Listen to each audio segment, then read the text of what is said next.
Bueno, una vez más tenemos junto a nosotros al profesor Arturo Borges, director del Instituto de Investigación, Seguridad y Educación Vial, ISEV. Bienvenido, profesor, ¿cómo le va? Muchas gracias. ¿Qué tal? Buenos días, Humberto. Buen día. Lore, ¿qué tal, Danilo? Muchas gracias. Bueno, un tema que nos tuvo ocupados con noticias trágicas hace muy pocos días atrás, por un suceso que aconteció en la Rambla de Montevideo, pero que se viene reiterando no solamente aquí en la ciudad de Montevideo, sino en muchos puntos del país. El tema picadas y bueno, y las consecuencias que la participación en las mismas tiene para los que participan y para personas inocentes, como se dio en el caso de este joven de 19 años.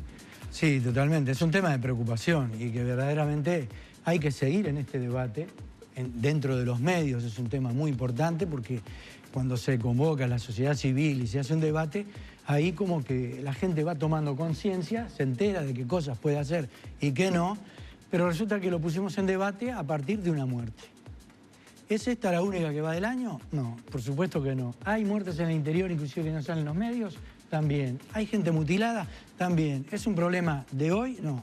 Es un problema que tenemos ya de hace muchos años y que no le hemos encontrado la solución. Ahora, ¿qué pasó en este caso? Bueno, lo que pasa siempre, que es una conducción temeraria, apuntan al suicidio, pero esto terminó en crimen. Es un acto criminal. A ver, Arturo, ¿hubo muertes por picadas en los últimos días, más allá de la de este joven que ocurrió en la Rambla de Montevideo y que no se han informado o que quedaron dentro de la bolsa de víctimas fatales de siniestros de tránsito? Exactamente. En el interior ha habido casos que no ha trascendido, entonces no ha tomado como una especie de escarnio público, pero sabemos nosotros que esa conducción temeraria desde hace muchos años y la mayoría de los casos, no todas, muchas terminan con heridos, mutilados, ¿verdad? Esto es a través de la historia de las picadas.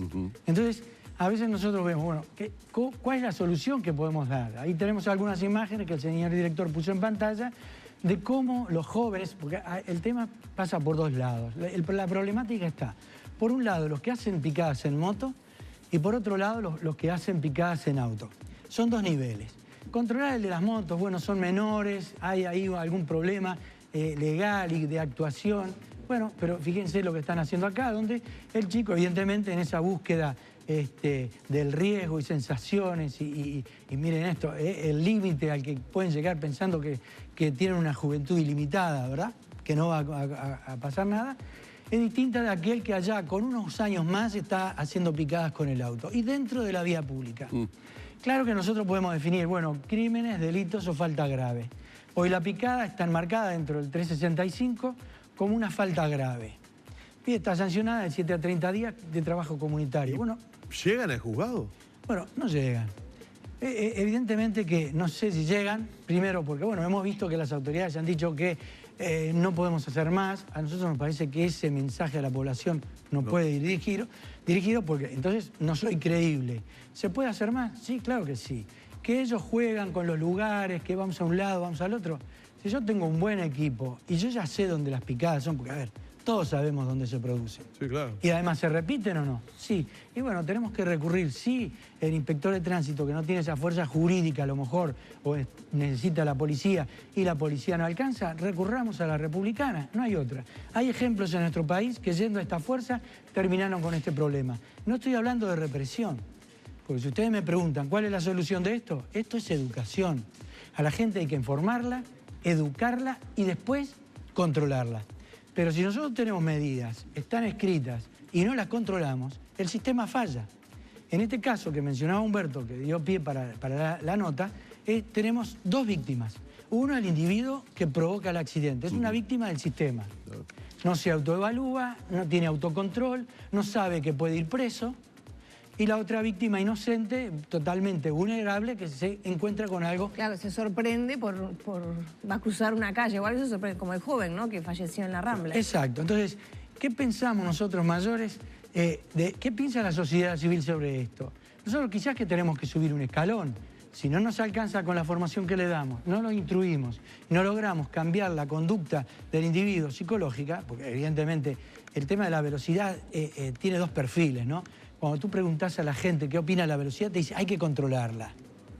Pero cuando se pusieron los radares, todo el mundo saltaba. Sin embargo, los radares son una buena medida de seguridad. Pero por otro lado, la velocidad es un tema social, te da como un estatus. Cuando uno va a comprar un auto, lo primero que mira o pregunta a lo mejor al vendedor, y tenemos denuncia de esto, el vendedor te dice, acá la gente cuando viene mira el cuentakilómetros y dice, ¿este cuánto da? Eso es como que es un elemento que la velocidad te da estatus. Y nosotros creemos, a veces hay publicidades que apuntan a la velocidad. Entonces nosotros nos creemos que el autodominio lo podemos ejercer y que podemos controlar perfectamente la velocidad cuando es un elemento que hoy en día en nuestro país mata más que el alcohol.